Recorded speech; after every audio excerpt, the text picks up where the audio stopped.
Welcome to another anticipated episode of Whose WordPress Agency Is This Anyway? Starring the legendary Kurt Von Annen and myself, Toby Crines. Dude, I'm having so much fun with this. I love the intro. Kurt, tell me a bit about these mercenary WordPress types and how to avoid them. I actually have a coworker in the space that keeps using the term mercenary, and now it's become part of my language. Because we'll be talking to someone, and someone will be like, "Oh, I could help you with that custom page for $2,900." And we're like, "What a mercenary!" Holy crap! You shot high.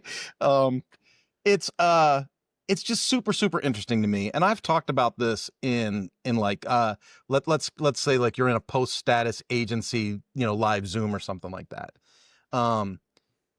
You get into maybe you're in a WordPress meetup on Zoom or something. And I'm thinking, it's like, how many times do you sign into one of these Zoom things and all of a sudden, the chat's going off and it's a private chat. And it's like, hey, if you ever need anybody for this, this, and this, keep me in mind. And you're like, why am I being sold in an agency group chat about other agencies? And then it's, hey, I'm promoting this. Hey, I'm promoting that. Hey, we've got this new product you should check out.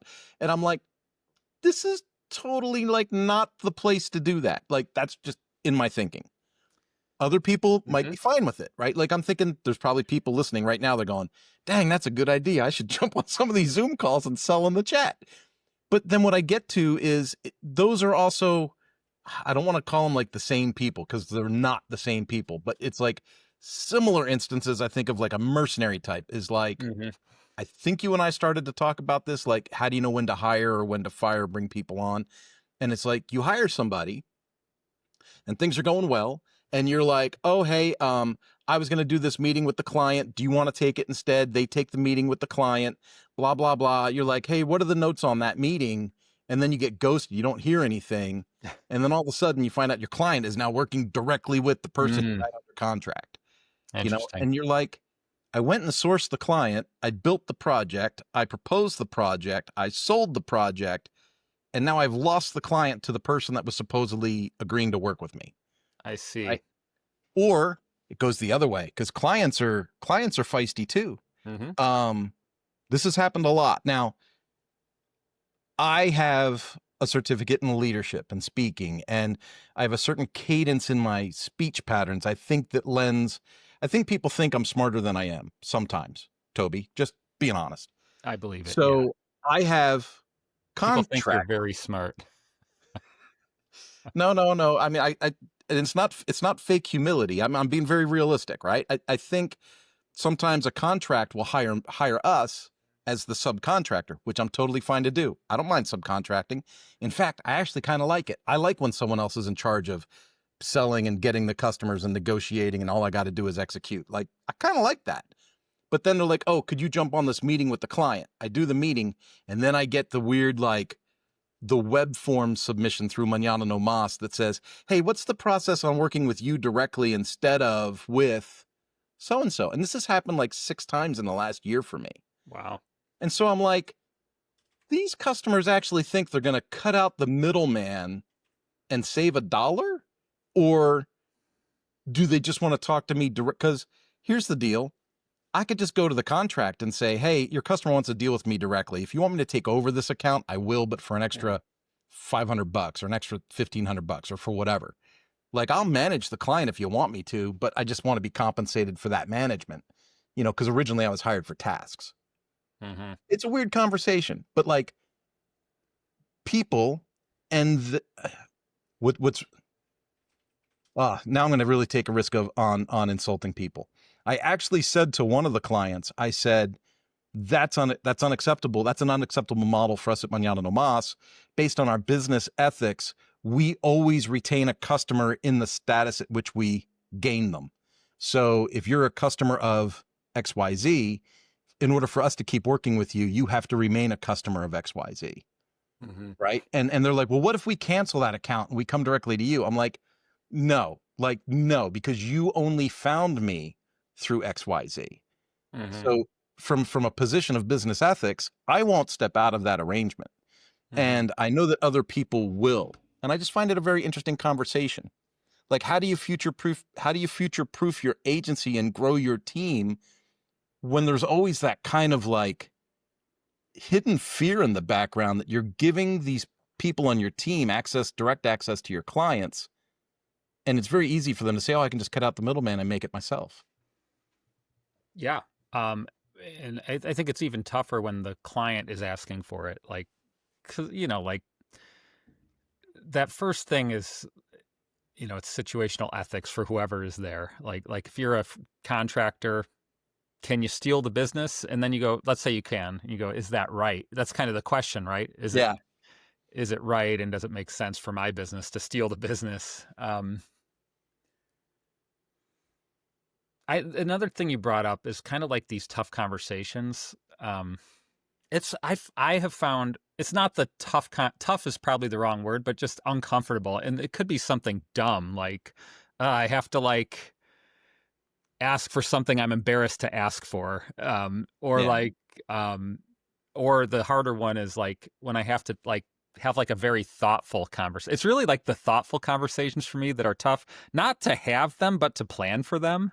And like, so when someone maybe steps out of line in the sense that they're now trying to change the terms of the contract, maybe knowingly, maybe not knowingly, just through a request or whatever, going through a chain of command differently, like, you gotta like slam the this is the hard part for me, is like you really have to slam the brakes, take an hour, examine all the contracts, examine the communication, be like, what's going on here? What are their intentions? What are we, and then you're like, now you have another hour of phone calls coming to sort it out. And still like you have other work to do.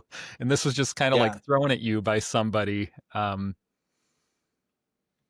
Well, the reason it's on my mind so much is because Mañana No Mas moved to Kansas. We're doing well locally, regionally. We already have national business. So we feel pretty confident in what we do. But I think I told you before, like we are seriously, like we're already in conversations with the city and the community college and all this stuff. We want to launch like an apprentice program to teach younger graduates like, hey, how do you launch your own agency? Because the schools aren't saying, here's how you launch an agency and do business. They're saying, here's how you program stuff, right? Here's how you get ready for your next class in school. They're not saying, here's how you get ready to leave school and grow your own business. And so we're looking to launch this apprenticeship. And my idea is my particular region of the state, is a nice place to live. The quality of life is great, but the cost of living is super low and the internet's fast. So by all rights, this should naturally become a tech hub of like a bunch of agencies doing a bunch of work. Like it should just be that way. Like that's the way I see it. But then there's always that weirdness, like in order to do an apprentice program, we're going to have clients. So that client's going to belong to somebody, right? And then you have all these apprentices coming in and it's like, are the apprentices gonna like get full of themselves and try and steal all the clients instead of going to get their own? Or like, how's that gonna work? Yeah. I'm dealing with a situation right now, and it's pretty much what you said, but a different scenario where like there's an agency that is, their clients are bigger than mine, and they're asking me questions like, hey, how do you do this? How do you do that? And they're people I've known for a long time because they want to, they basically, I don't know that they want my clients, but they currently sell other services and they want to sell web dev, which is what we do. And I'm like, if I start at what point when I start teaching you all this stuff, do you take my clients from me? And there's a real risk of that. Like that, it's tough, but I also want them to be successful and like, Yeah, I really, there's a big part of me that really doesn't believe that anyone is stealing anybody's piece of the pie, right? I always think, hey, as an agency owner, it's my job to bake more pie. Like I just need to make more pie. There's enough work for everybody.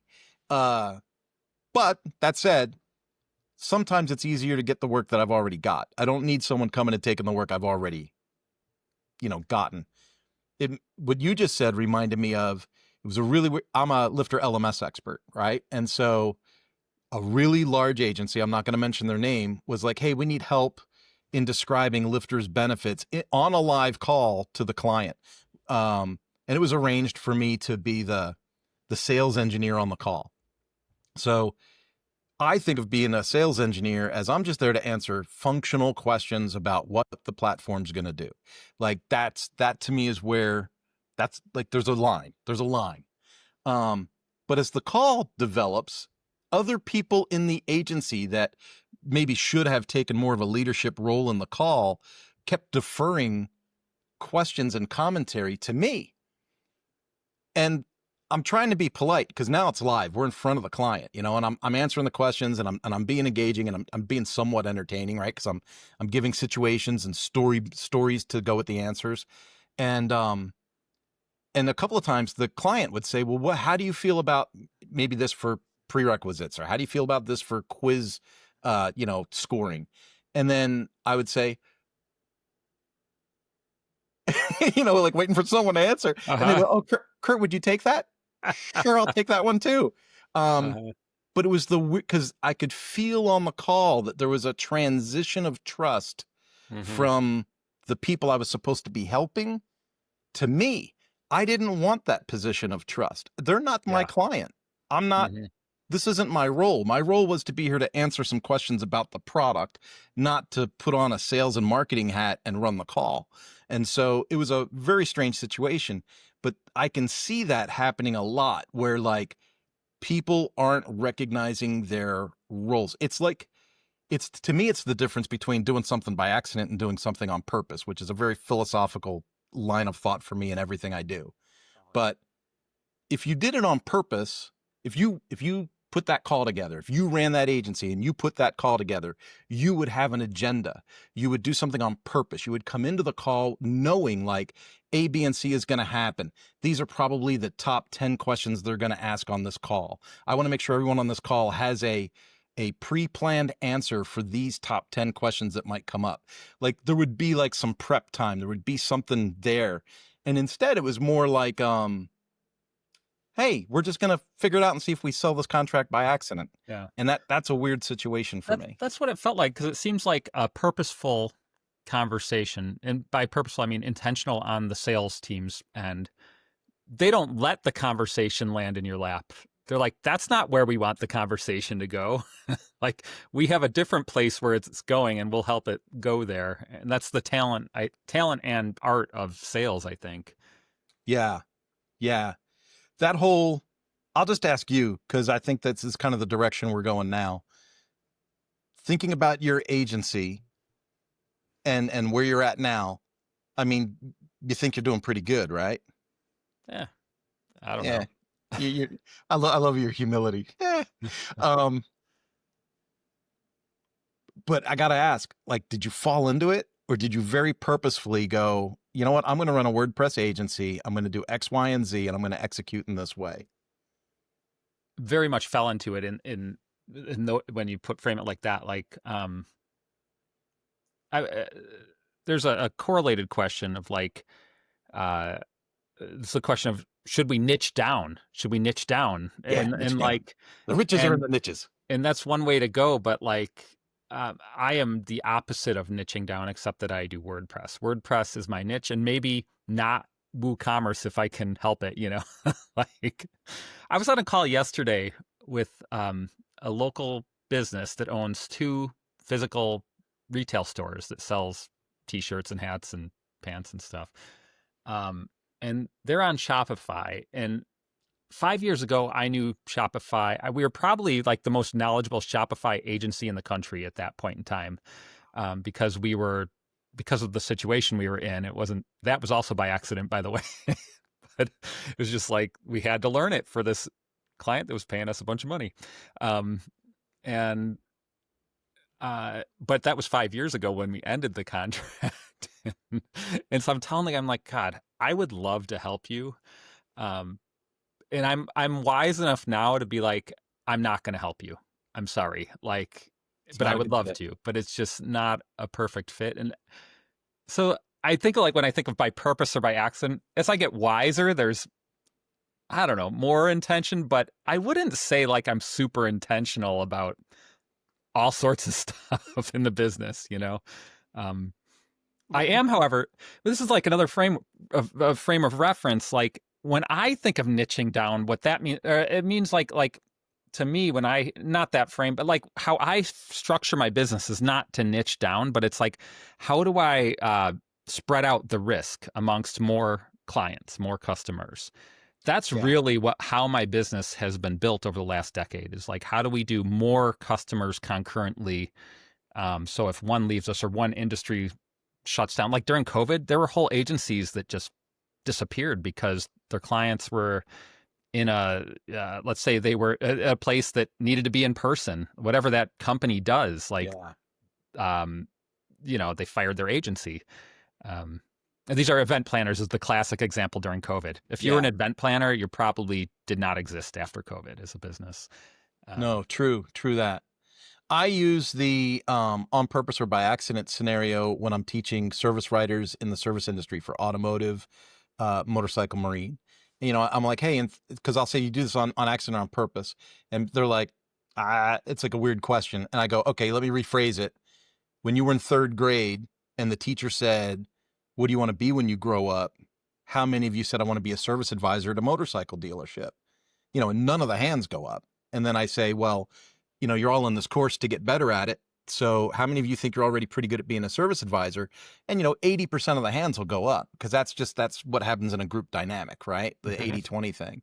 And then I'll say, well, that's interesting, because if you think you're good at it, but you did it by accident, how good would you be if you did it on purpose? And so as I'm creating this apprenticeship program and thinking about what would it be like to purposefully get out of school and launch your own agency, it changes the whole dynamic.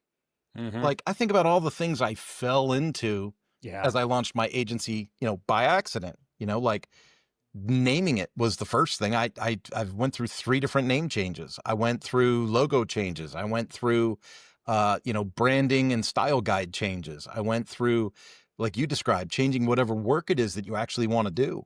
Do I want to do startup retail? Do I want to do e-commerce? Do I want to do, blogging and feel good sites? Like, it's really interesting. And so this whole idea of doing things on purpose to me is a big, big deal. Yeah, and this brings me to another question I've been asking myself. When you think about intentionally building a business, there are these systems that you can plug your business into. Yeah. One is called EOS. It's a very popular one. If you go to LinkedIn and search EOS implementer, you'll see 1,000 people in your existing network that are consultants for EOS. It's kind of like a Ponzi scheme, but I've done versions of it at the Mighty Mo, and it can be really helpful. And I could see a scenario. This is the trick. Like, I don't think it works for like people at the beginning stages, because you need sales. The first question is, do you have any sales? But Where's the money?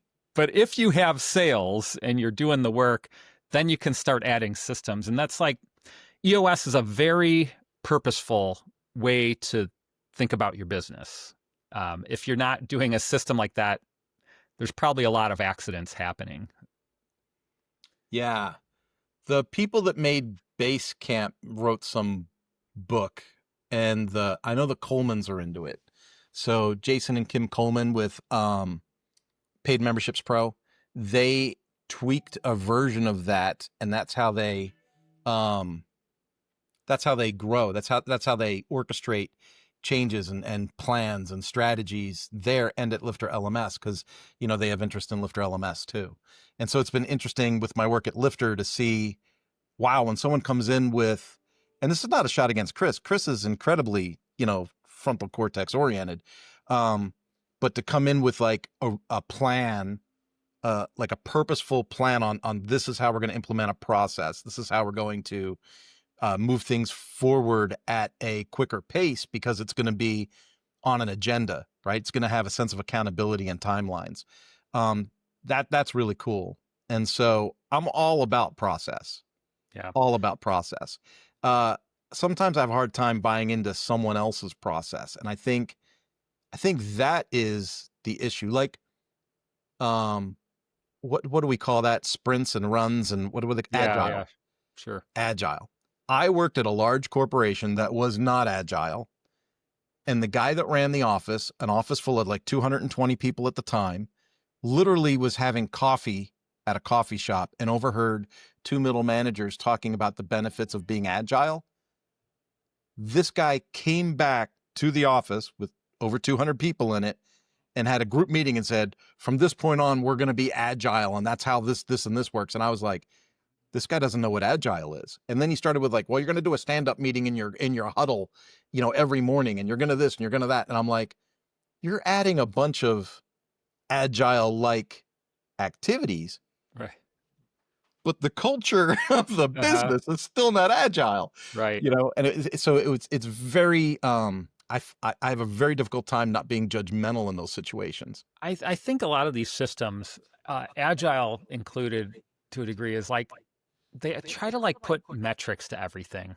Yeah. And I think like I've talked to people who have been acquired and then they're jammed into a system like EOS or the one you're describing. And by the way, EOS sounds just like the one you described. It's probably a different Ponzi scheme type of situation, but like, not multi-level marketing. That's what it is, not Ponzi. They're selling a product, but they make money. The guy above them makes money. The guy above, it's like that. But they get jammed into it, and similar where they're like, whoa, like this isn't working for us. And I always felt like with EOS, when we did it, we always did like our own flavor of it, because it was just like too heavy-handed for me. Like, yeah. And I don't know. And I'm the boss, so I'm like, if it's too heavy-handed for me, that's all I need to know. Like, if the boss can't follow it, they can't expect anyone else to. And that was at that larger corporation. It was like the guy that was in charge of this whole thing was the one breaking all the rules at the top anyway. And at one hand you go, well, he's the boss, he can do whatever he wants, but on the other hand is, if you put something in place and you can't even follow your own rules, what makes you think anyone else is going to follow the rules for any length of time? Right. Just because you're giving people paychecks doesn't mean you're going to get, the to the letter of the law, like what you crack down on. Yeah. It's got to be an internal culture thing. It's got to be sold and believed. Yeah. One thing I like that the Basecamp people do is they have 6-week, they call them something else, but it's like 6-week projects, and you have to launch in 6 weeks. That's the only like requirement. Whatever the thing you're working on, it's got to be done in 6 weeks. And so they use that as like the driver of building stuff. Like, oh, you have a cool idea for a future. Can it be built in 6 weeks? No. Well, then reshape that idea. Maybe it's still a similar idea, but a smaller one. And, and I kind of like that. It gives the people that are doing the work the power to design it in a way that makes sense. And then they have a deadline. And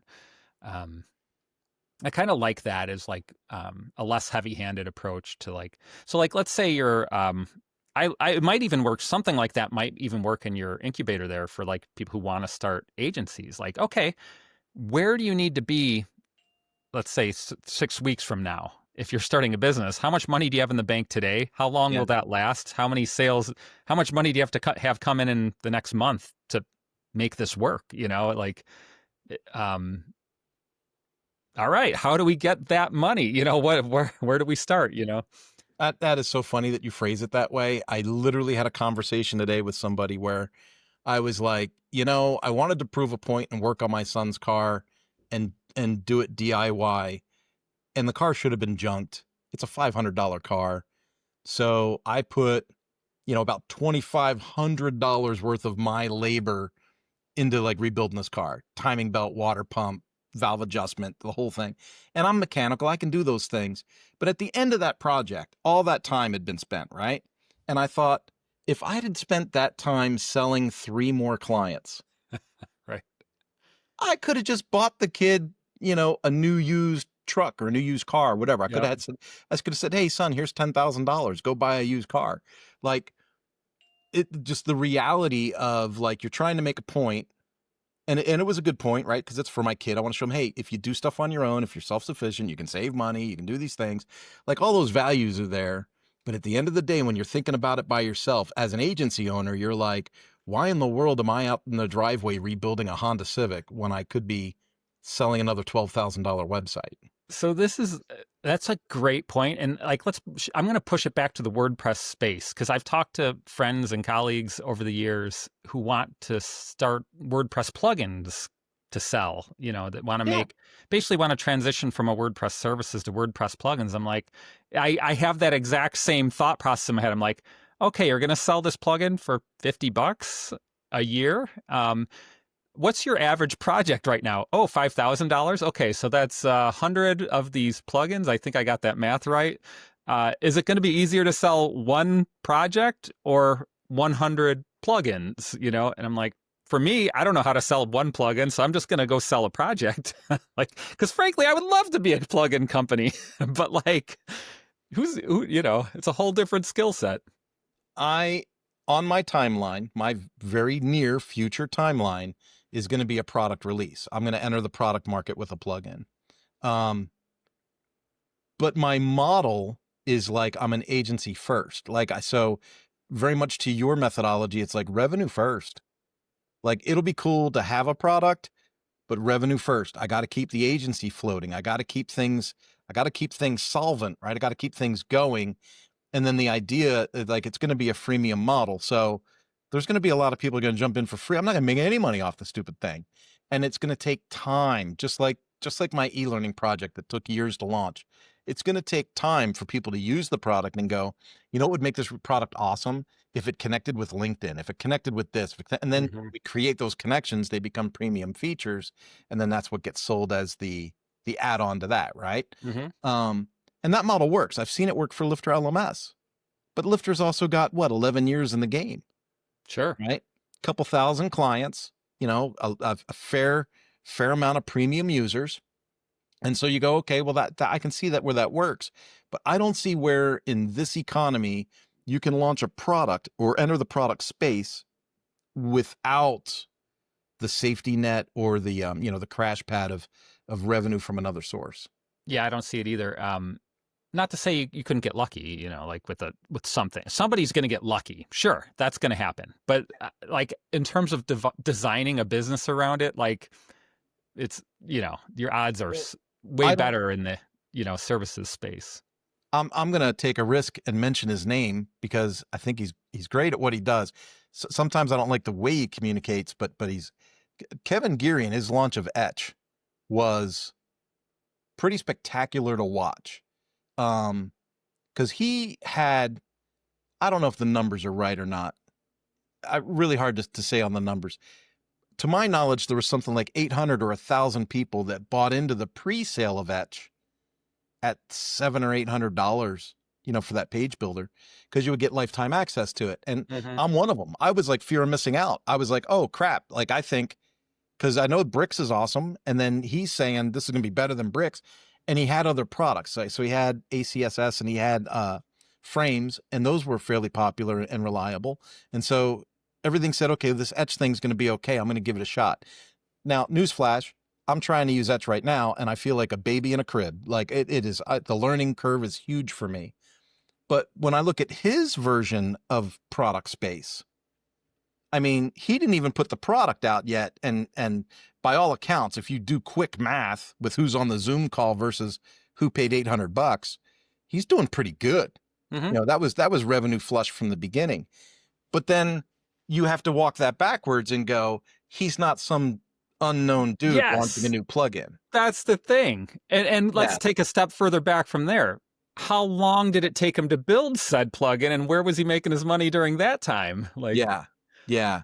And he did agency work and he did other stuff. So, I very much agree with you. Something funded that plugin's development, and he didn't enter at ground zero. He had, you mentioned Bricks. That was a very popular thing for a while. Here's an example of, I have a friend of mine, there's a plugin he built, and this is his business, WP Shop, I think is what it's called. His name's Andrew. You can go wpshop.io. The plugin's called Shop WP. I'm guessing that domain was taken, but the URL is wpshop.io. We always keep it simple. Yeah. But I want to say 10 years ago, he came to me, he's like, hey, I have this idea for a plugin. Should I do it? I go, no. And I shared exactly what I just shared with you. I'll tell you, like, I don't think he would mind me saying, like, it hasn't been easy for him by any means to get to a point of, I think he might be the only employee or something close to that, but he's making a living on it. But it's taken, I mean, I don't know for sure, but years before, and I don't know his financial situation. I can't imagine that he wasn't being funded some other way. Maybe has a spouse or who knows, but like something was paying the bills. Maybe he was still consulting at that time. Something was paying the bills while he was going for it. And in my view, this is kind of a unicorny situation. It still took him 5 years to, I'm just guessing, but like based on what I've would assume like 5 years to profitability, let's say, to where he's like, okay, I can kind of make a living here. And we're not talking millions. We're just talking like, okay, I can pay for my mortgage and, food. And then all it takes is for WordPress to make it part of core and like WordPress 9.6 or something, right? Yeah. And then like what happens? Like you're done. Or, I mean, Shopify, WooCommerce, there was a solid business in Jigo Shop that WooCommerce forked. And that was the end of a business. They hired, some guy owned the Jiga Shop, the company developing it and selling it. Yeah. Somebody owned that. And that's the scenario you just talked about. Like, oh, now WordPress, Matt Mullenweg owns the e-commerce now. Sorry, he just like has your code base because that's the license. And he hired a bunch of your employees. And what are you going to do about it? Mercenaries. Yeah, mercenaries. That's right. We're right back where we started. Yep. I was hearing today too, like ChatGPT, a bunch, Mark, whatever, the guy from Facebook, Zuck hired a bunch of their like brains, like their big brains away. It's just like, no, you work for Facebook now. And then apparently ChatGPT is like feature set has decreased noticeably since that point in time. And like Claude is now the leader, like there's all this. Yeah. And who knows? Maybe Facebook's working on something interesting. Who knows? But I tried their llama, and I was not impressed with the llama. I tried Claude recently, and I was very impressed with Claude. But I gotta say that Grok 4.0 is kicking butt, man. Grok 4.0 is pretty awesome. Mm-hmm. Which is weird. I'm the guy that said AI was the devil 3 weeks ago. Okay, that was one question. What's your fear level today? That was 3 weeks ago. That's a long time ago. I have been and I said 3 weeks ago, I'm a hypocrite because I use AI almost every day myself. I was on a call yesterday with a client who shall remain nameless. And as we're talking about their website and plans for the next, what are the next 4 tasks we need to knock out over the next 2 weeks or whatever. He's like, oh yeah, I added ChatGPT to the site to automatically populate alt image text or something like that. That sounds harmless. It sounds harmless, but it's like, as a person that is supposed to being paid to develop their website in a pre-launch kind of quasi-launch situation, like they're in a soft launch testing, not really open to the market yet, right? They got a few students, not a lot of students. It's like, you just plugged in AI to your website? Like we didn't discuss this strategy beforehand. It's just weird to me that people that are not developers, that are not coders, that are not fully aware of what they're connecting to are connecting to things. Now, what'll be interesting is what happens when, because you've heard about where people connect AI to their websites and then the website gets overcrawled. Yeah. And they end up with like a $10,000 server bill or something crazy. Like, I'm not even open to that conversation. I didn't put it in there. You put it in there. You took it upon yourself. I guess the good news is that we're the subcontractor on the project. So legally, I guess it's not even my concern, but the whole thing, that my fear level for AI is still pretty high, even though I leverage it myself in many occasions. Yeah. I heard an analogy. This is somebody who's an optimist about AI, but the gist of it is, and there's probably some truth here as well. Like, he's like, remember when spreadsheets were invented and accountants thought they were all going to be out of jobs? Yeah. All it's done is made everybody really good at numbers, and it's driven more work to the accountants because like it's just like increased their value because now they have to be more experts and, I am so sold out on the idea that it's going to take time. It might be 2 years. It might be 3 years. It might be 5 years. People that become noted experts in their fields are going to be the gold at the end of the rainbow. Like, people are going to get so AI fatigued with regurgitated AI type answers that they're going to be like, oh, screw this. I just need to talk to a human being that knows what's going on, you Yeah. know? And then, so maybe 4 or 5 years from now, we're those geniuses that get to make the harvest then, but the Yeah. harvest isn't now. Well, and I think I was mentioning that client earlier that I spoke with, that they wanted me to fix their Shopify stuff. And really what they needed was like some like Shopify connection stuff to like TikTok. But then I dug deeper, and what they really need are sales. And the people that can make sales happen are AI won't, I don't think AI is going to be able to help with that. Like you're still going to be in a dense forest of people trying to sell. Like, The AI equation for sales to me is becoming very muddied. There's a bunch of these consultants saying, "Oh, well, SEO is dead." And then if you ask AI a question like, what's the best pizza place in town, right? It'll tell you. It'll say this or this. It'll give you like one or two things. Whereas if you search pizza in town, you'd get 25 listings, right? And so everyone goes, well, SEO is dead. Just ask AI. It gives you the answer. But then if you go back and you ask AI, hey, thanks for the recommendation. How did you come up with that recommendation? The number one thing it lists is search engine results. right. Yeah. So SEO is not dead, but but now your SEO has to be geared towards that AI discovery, right? And then so you have to be like AI discoverable, which is like what we're working on for Mañana No Mas right now, and it's taken months to improve our ranking with AI. Months and months and months. Yeah. And we keep chipping away at it, and we keep getting better and better, but for me to know that that's going to equate to sales and revenue downstream, it's the conversation you and I had last episode when you were like, hey, I do all this stuff, but a friend of mine owns an agency and he doesn't do anything and he's doing just fine. Mm-hmm. It's like that whole, did we sell ourselves a bag of nonsense, or do we really need to do all this work? Well, and there's always going to be a need. Trust might be the commodity that is sold. Like, Yeah.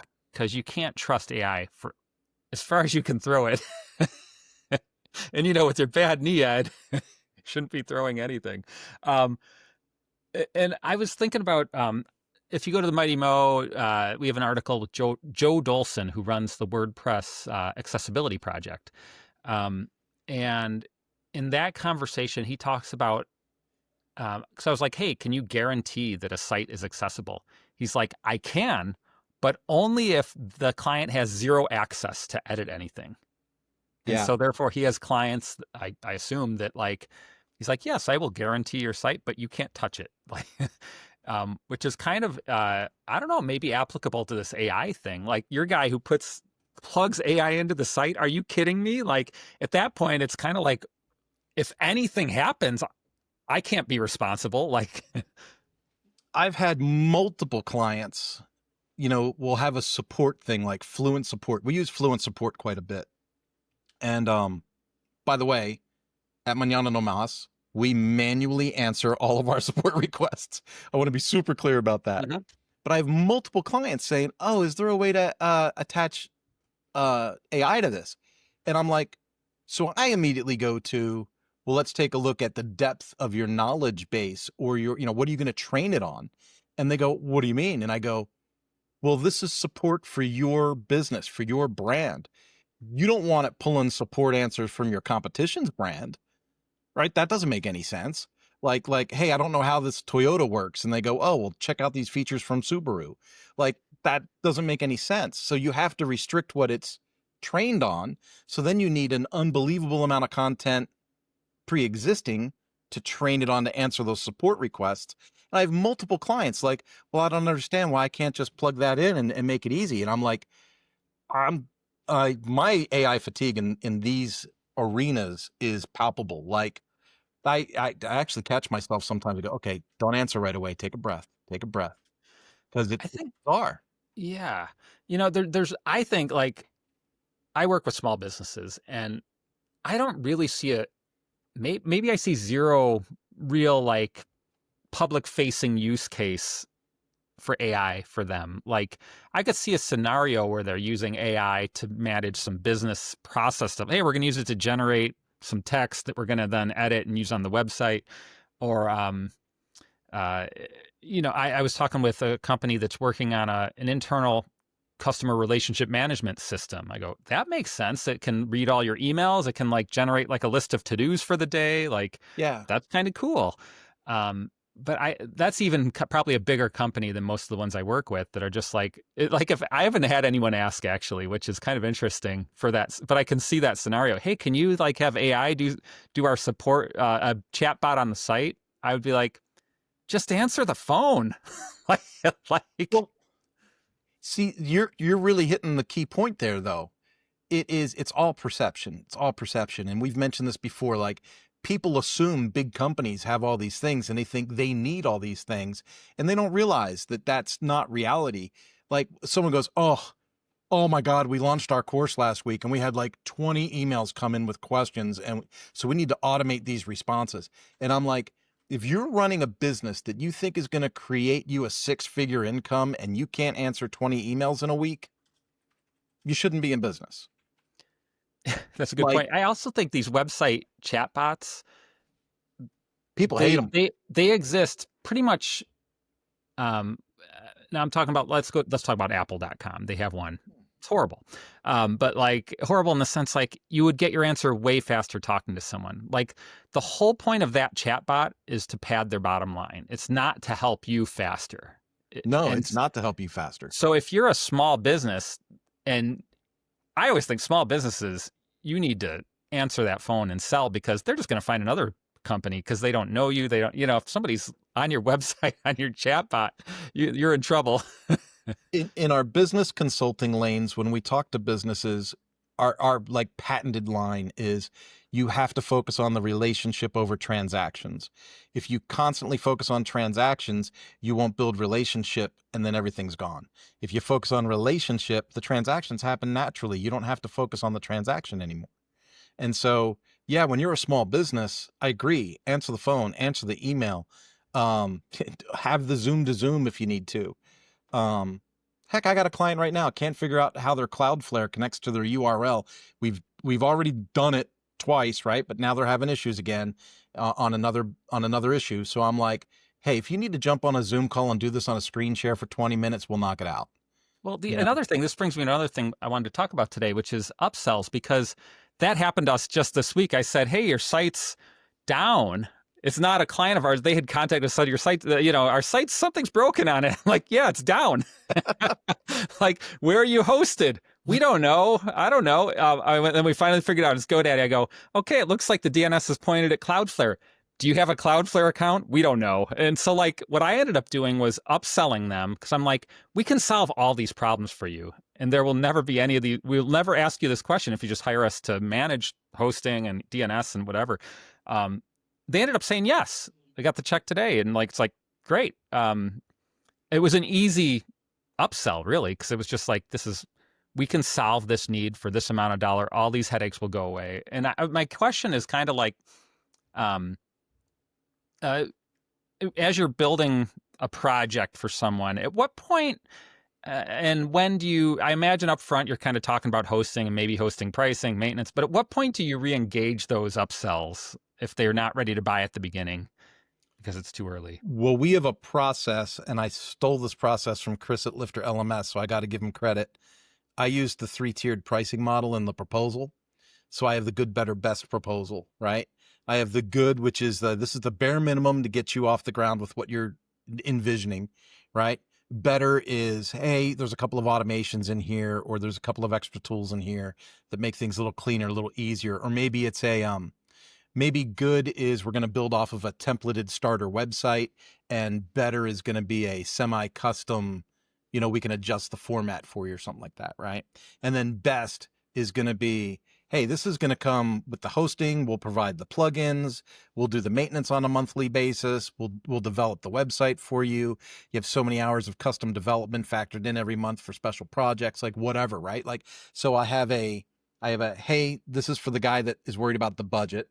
This is for the guy that's kind of in the middle and has some of their options open. And then here's as an agency, I'm shooting for the moon and I'm trying to make a home run, right? And it's amazing. Sometimes they just go, hey, I'll do that home run thing. Mm-hmm. But what happens more often than not is we'll have a meeting afterwards and they'll say, oh, I didn't realize that you could broker the plugins for us. Like, we thought we were gonna have to manage that. If you could do that, that would be great. And I go, okay, we can manage that for you. But when do you Okay, have that conversation? when do I have it? When in the process? Yeah. Usually after the proposal is sent. So the proposal So gets sent with the 3 pricing options. They mhm, schedule a follow-up meeting to negotiate. That's mhm. what clients usually do. They want somewhere between the middle project. They want somewhere between level 2 and 3, but they really just want to pay somewhere between level 1 and 2. Sure. So I guess specifically, I'm curious. Do you lock them into a hosting contract, annual or monthly hosting contract at the beginning of the project? Yeah. Yeah. Almost all of our websites now are on our hosting package.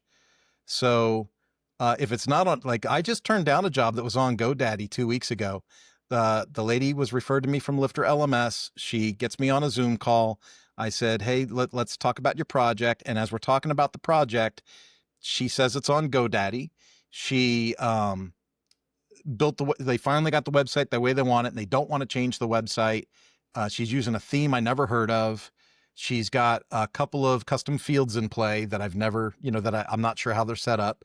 And then she's like, so I don't want to make any changes to this, or that. I don't want to change my hosting. I just need you on a very restricted budget to make my LMS portion of my website amazing. And I'm like, you don't get to demand amazing on the LMS side when your website sucks and you're adding all these tools to a hosting package that isn't going to be able to foot what you're anticipating, right? So it's like I think it's great for proof of concept stuff. I used Bluehost for like 16 years.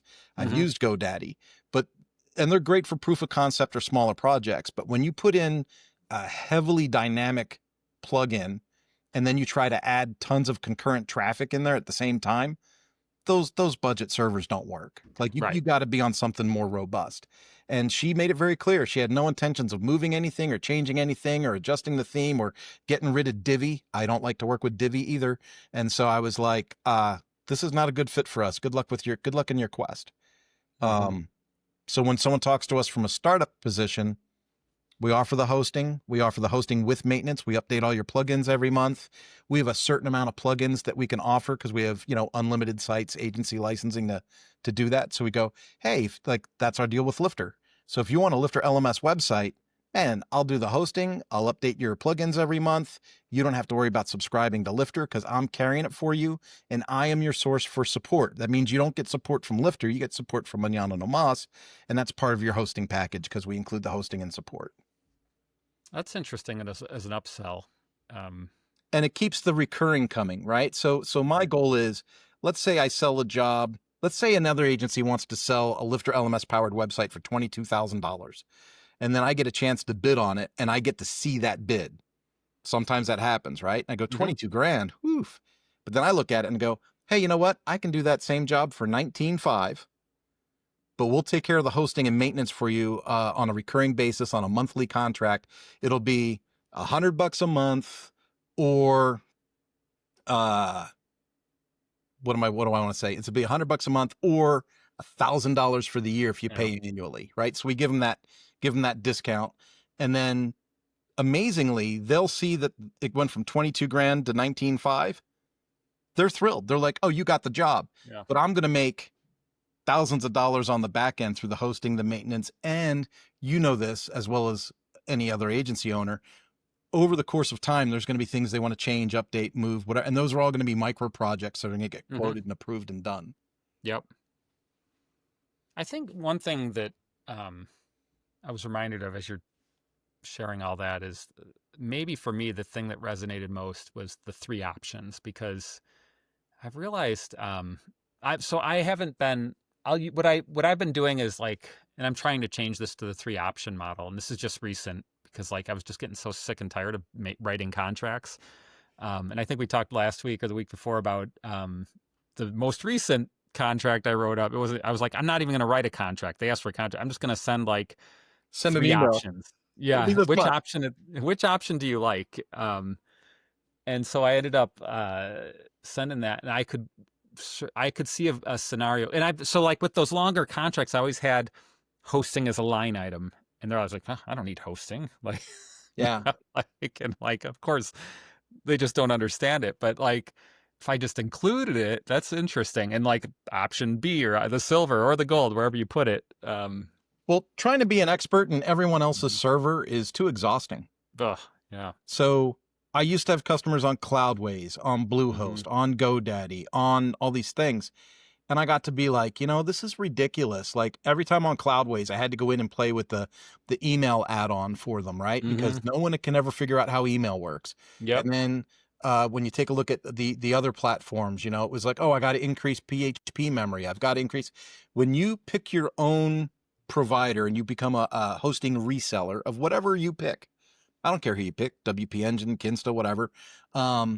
You become an expert on that server and you become comfortable with the setup in that server. Hmm. All your other problems are gone. Like, Yep.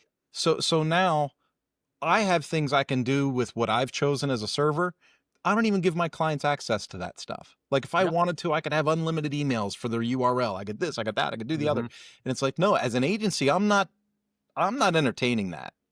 As an Do you agency, sell? if you want to run your email, Yeah. you can do that through Google Workspace or MX Route or whatever. I don't want to manage your email because when that goes south, it seems like the easiest thing in the world, but it's the most confusing thing to fix and it's most time consuming and ridiculous. So just add it to the DNS settings and let them port it wherever they want. So this is an interesting, as we talk about upsells. I've been for years going back and forth. I don't sell email, but I've been debating it. I know agencies in town that do.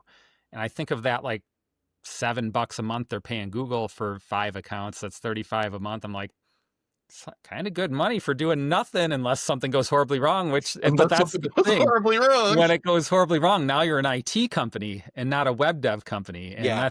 IT is a totally different beast, Did you turn it off and turn it back on? Yeah, yeah.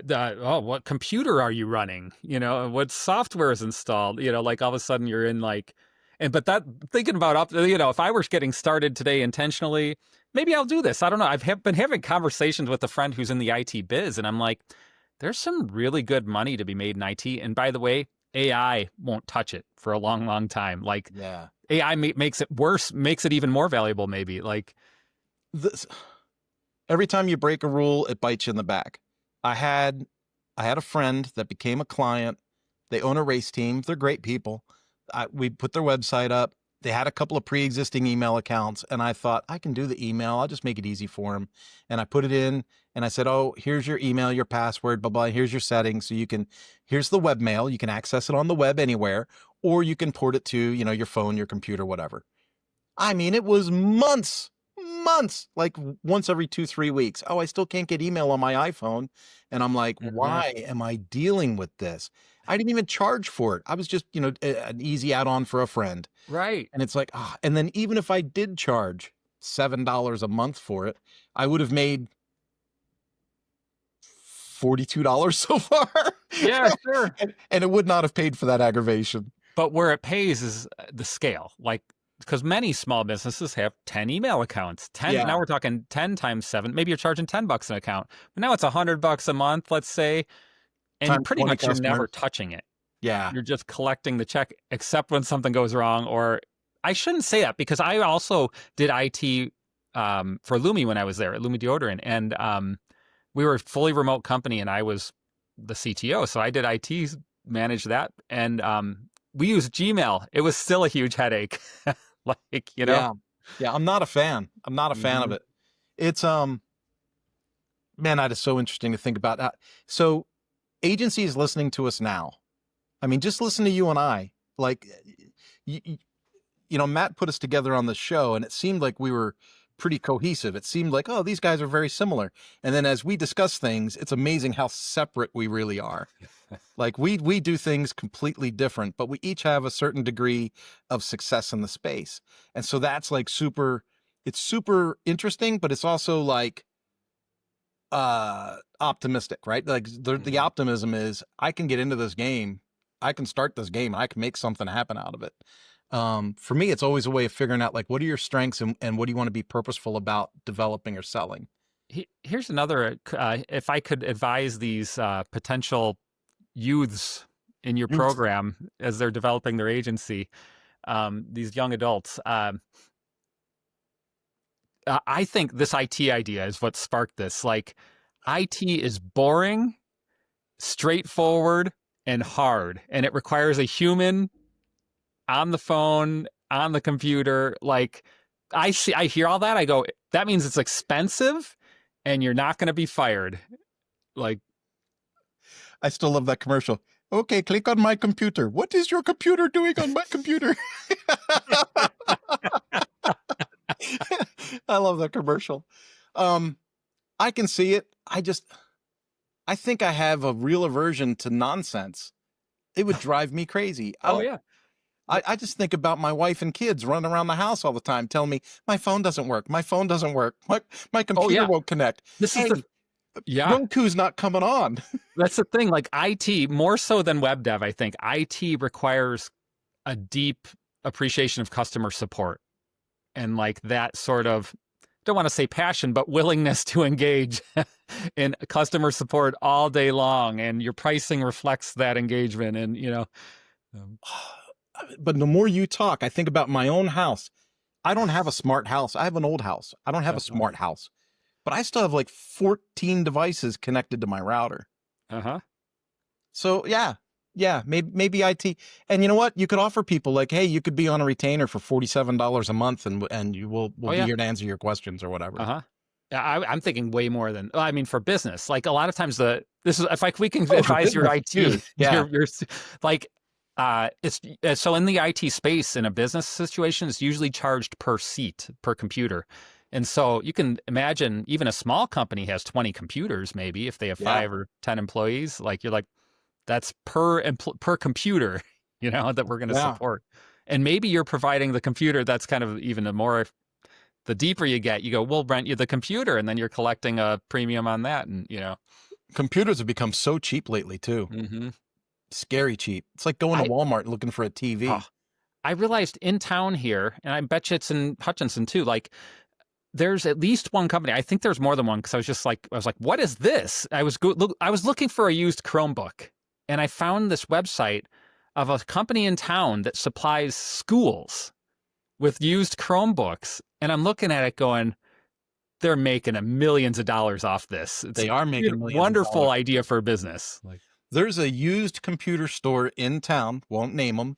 I looked in the window and there was like this MacBook sitting there for like $1,200, and I was like, I could go to Best Buy in Wichita right now and buy a new one cheaper than that. Like, how are they selling these used products? But contracts with schools and government agencies and stuff, and it's like they're turning stuff over at like huge profits. Yep. It's crazy talk. So let's jump into partnerships then, right? That's a good idea to talk about partnerships, and then maybe we should think about wrapping up soon. I've had a really fun time talking to you today. Yeah, same here. That's a change for you. It's not. What role do partnerships with other agencies play in your agency? Like, do you get business from other agencies? I work so well with other agencies. It's easily 65% of our work, I bet. But I think it's the idea that when someone hires us as a subcontractor, I'm really upfront. Like, this is what it's going to cost, and this is when we'll have it done. And they know, like, from working with us over time, they just know it's always going to be on time, and I'm not going to come asking for more money. Like, it's just, and I think that's why we keep that going as well as we do. We might not be the cheapest source in the country to get something done through, but you know that your calendar is going to make sense, and that the budget's the budget, right? And like I said before, the dollar's the dollar. It doesn't matter what it is as long as the customer says yes. Right. So it doesn't really matter how expensive it is as long as the budget exists. Then it really comes down to the calendar and can we execute on time. So it's big for us. Partnerships are really big with us. Just like we were joking about the used computer store and the contract with the school. If they weren't in partnership with the school, they wouldn't be selling Chromebooks for $600. They'd be selling used Chromebooks for $175. Right. Yep. So yeah, I think the partnerships allow us to hold that training site I talked about a few episodes ago. I said it took me 5 years to make a real sale on that training site, and that sale is brokered through another company. So we're basically the subcontracted trainer in the power sports space. I am per customer, I'm giving the training away. Oh, I mean, almost feels like free, but we're training 10 customers at a time instead of one customer at a time. So overall, our revenue profile is has elevated. Mm-hmm. So yeah, in that sense, sometimes the pricing model is harder. Sometimes the pricing model, you have to ask yourself, hey, is it worth it because I'm giving it away? Mm-hmm. Um, but because of the volume in this situation, our revenue is still inflated. So it made sense. It's interesting. Like, and is that a like a asynchronous course, like a video that they take kind of situation, or are you It's training blended. It's a blended? blended one. So every 2 weeks, I do a 90-minute session with the Mm, group. And okay. so if you break that down over 3 months, I'm giving 9 hours of one-on-one Right. labor away, right? So what is that 9 hours? But, I used to charge $44,000 for a dealership to go through a year's worth of training. Now we do it in 3 months with 6 90-minute sessions, and each dealership's only paying like $2,500. Right. But if we do 10 of them at a time, that's $25,000, and we do a revenue split, and I'm only really putting 9 hours in.